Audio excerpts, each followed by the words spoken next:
Come on the banner. On the banner with you. I can't be too loud, lads, because my wife and her parents are upstairs sleeping, and I'll be crucified if I wake them up. I'm here celebrating quietly, mind you, the Clare winning the All-Ireland again for the fifth time in well over 100 years. So 1884 all the way up to 2024. In all that time, we have only won it 5 times. 1914, 1995, 1997, 2013, and now again 2024. I'll tell you, there'll be some celebrating tonight all across the county, and well earned. The reason we're here tonight is another episode of Balor, Otherworld. But today I'm talking about the curse on the Clare Hurling team. Before I get into it, I would have loved to have done this a couple of days ago. I was actually over on the Aran Islands for the last week, and in the pubs we were doing storytelling and music. It was magical. But the one thing that got the biggest reaction was when I was talking about the curse on the Clare Hurling team. And unfortunately, I only got back yesterday, and today I was on back-to-back tours up on the cliffs of Moher, and I barely got down to the pub to watch the game, but I'm so delighted for the lads. And anyway, let's dive into the story. So, the curse on the Clare Hurling team. I'm going to tell you 2 versions, and one is a heap of shite, and the other one is the true story. So, curses and sports teams, they go hand in hand, I suppose. But the big thing in Clare was a curse connected to a woman called Biddy Early. Now, who was Biddy Early? She was a herbalist, and she was renowned all across Ireland. People of every background came to her for cures. After she died, W.B. Yeats years later was obsessed with some of her the stories about her life. And of course, the great liberator Daniel O'Connell himself was impressed by her, and even went to her for her blessing when he ran in the election here in Clare in 1828. So we're talking about a formidable woman. This isn't someone to be trifled with. And she had a mixed reputation. The poorer people looked up to her. They adored her for the good deeds she did for all the people who were in need. And some of the wealthy who wanted to hike up the rents, who wanted to push down the poor, they didn't like her so much. So the story goes that the Clare Hurling team was cursed to not win an All-Ireland for 80 years. And it was Biddy who was blamed for it. But there's an easy way to dispel Biddy being responsible.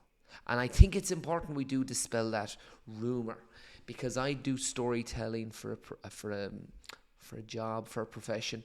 I travel up and down the country in Ireland, and I have met people everywhere, but most disappointingly here in County Clare. And without fail, the one thing I get said to me anytime Biddy Early's name comes up, they tell me that she cursed the Clare Hurling team. And we know it's false. It's in fact the easiest thing in the world to prove it wrong. How do I prove it wrong? When did Biddy Early die? 1874. When was the GAA founded? The organisation that runs hurling and Gaelic football in Ireland. 1884. And when did Clare win their first All-Ireland? 1914. So she was dead 40 years before they won it the first time. So how could she have cursed them to not win it for 80 years after? It doesn't make any sense. But there is a story that it was a priest who cursed the Clare Hurling team. And he was based in Cratloe. And so he was telling mass down in the church, and there was two of the players who were due to go on the train up to Dublin, and they were in the mass sitting down, and they were listening to the priest.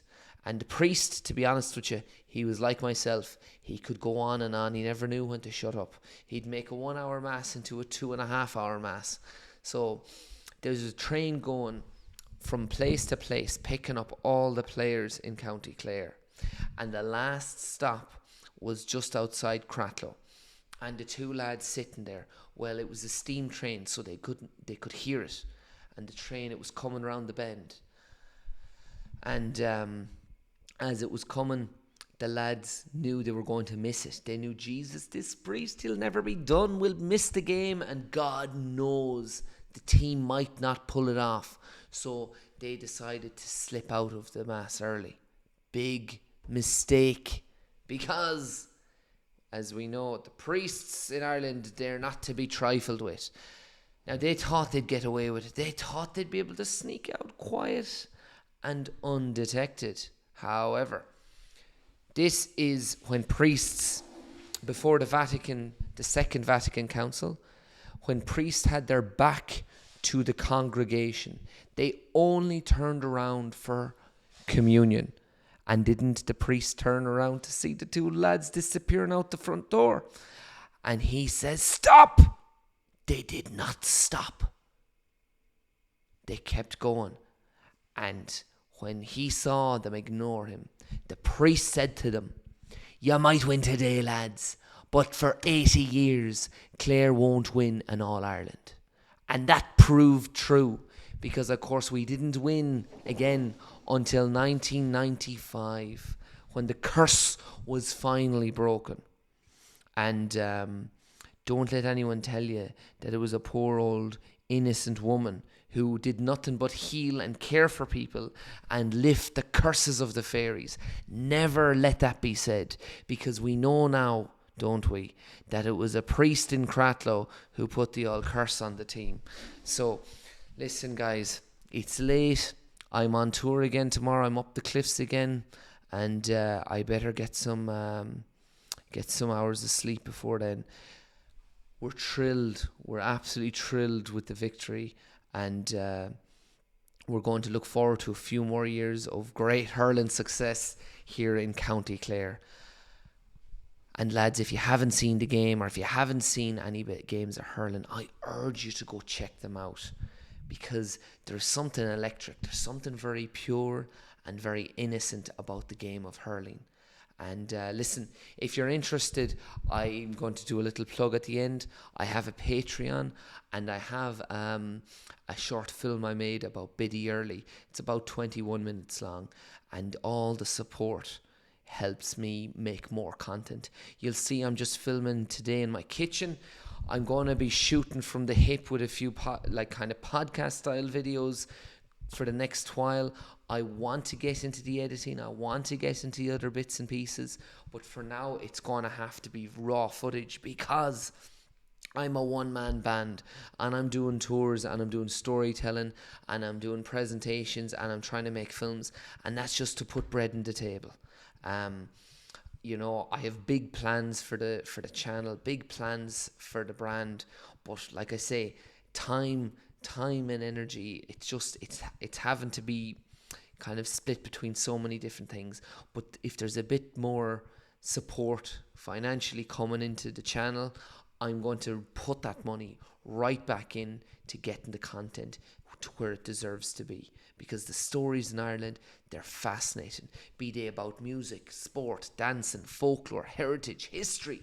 It doesn't matter, because the culture and the spirit of Ireland is only kept alive if we keep telling the stories and sharing them with one another. So guys, slán and safe home.